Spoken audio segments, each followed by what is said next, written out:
যিহেতু আজি ভাৰতৰত্ন ডক্টৰ ভূপেন হাজৰিকাৰ মৃত্যুতিথি এই মৃত্যুতিথিৰ দিনাখনেই জালুকগুৰিস্থিত যি সমাধানস্থলী এই সমাধানস্থলীত এজন একাদশ শ্ৰেণীৰ ছাত্ৰই নিজ হাতেৰে অংকন কৰা ছবি এখন লৈ তেওঁ আহিছে আৰু তেখেতে এই ছবিৰ দ্বাৰাই তেওঁক আজি ভূপেন হাজৰিকাক শ্ৰদ্ধাঞ্জলি জনাইছে। সেই কণমানি ভাইটিজনে আমাৰ মাজত উপস্থিত আছে, তেওঁৰ লগত কিছু কথা আমি পাতিম। নমস্কাৰ। নমস্কাৰ। যিহেতু আজি ডক্টৰ আজি মই এটি চিত্ৰ অংকন কৰি আনিছোঁ। এই চিত্ৰ অংকনটো এয়া, তেওঁ আমাৰ মৃত্যুৰ পিছতো অমৰ হৈ আছে। তেওঁৰ আজি মৃত্যু দিৱসত ইমান ধুনীয়া কৰিখন তেওঁ আমাক সংগীতৰ মাজেৰে গীৰ সুৰেৰে আমাক মনৰ ভিতৰত তেওঁ মৰিও অমৰ হৈ আছে। ইয়াৰ বাবে আমি তেওঁক শ্ৰদ্ধাঞ্জলি জনাইছোঁ। তেওঁৰ শ্ৰদ্ধাঞ্জলিৰে আমি তেওঁক সম্বৰ্ধনাও জনাইছোঁ। যিহেতু তুমি ভূপেন হাজৰিকাক লগ পোৱা নাই, তেখেতৰ গান শুনিছা, তেওঁৰ গানত মুগ্ধ হৈ তেওঁ ভূপেন হাজৰিকাৰ প্ৰতি আকৃষ্ট হৈ পৰিছা। গতিকে সেই ভূপেন মামাৰ সন্মান জনাই তুমি আজি শ্ৰদ্ধাঞ্জলি মৃত্যুবাৰ্ষিকীৰ দিনা শ্ৰদ্ধাঞ্জলি হিচাপে এখন ছবি অংকন কৰিছা। এই ছবি তুমি নিজে অংকন কৰিছা?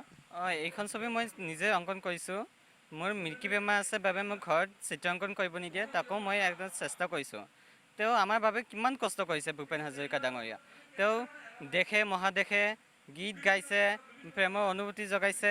সকলো ঠাইতে কাকো সৰু ডাঙৰ বুলি ভবা নাই, সকলোকে সমান ভাবিকেনে তেওঁ গীত সুৰেৰে তেওঁ আমাৰ প্ৰেমৰ অনুভূতি জগাইছে।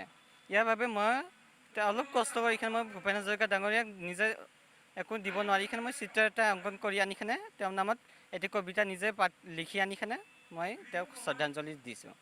যিহেতু তুমি কবিতা এটা নিজে লিখিছা, সেই কবিতাটো গাই শুনাব। মৰমৰ ভূপেন দা তুমি শুই আছা নীৰৱে নিস্তব্ধে সমাধি ক্ষেত্ৰৰ শীতল কোলাত। হয়তো কাহানী তুমি সাৰ নোপোৱা, কিন্তু তোমাৰ স্মৃতিবোৰ আজি শীতল বুকুত ৰৈ আছা চিৰ সেউজ হৈ। সকলো টুকিছোঁ আমি তোমাকে ধিয়াই, তোমাৰ গীতৰ ছন্দময় শব্দবোৰে আমাক মন্ত্ৰমুগ্ধ কৰি ৰাখিছে। তোমাৰ মিঠা মাতৰ সুৰত লুইতৰ ঢৌৱেও আমাৰ এই মন নাচি বাগি ফুৰিছে। এদিন এই লুইতৰ পাৰতে তুলিছিলা তুমি সুৰৰ লহৰ, জীৱন বাটৰ শেষত জিৰালাহি পাৰত লুইতৰ।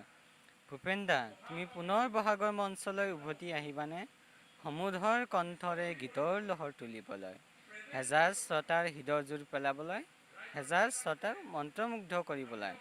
ভূপেন দা আজি তোমাৰ মৃত্যু দিৱসত জ্বলাইছোঁ এগছি চাকি, দিবলৈ একাতৰে একাজলি শ্ৰদ্ধাঞ্জলি। নমস্কাৰ।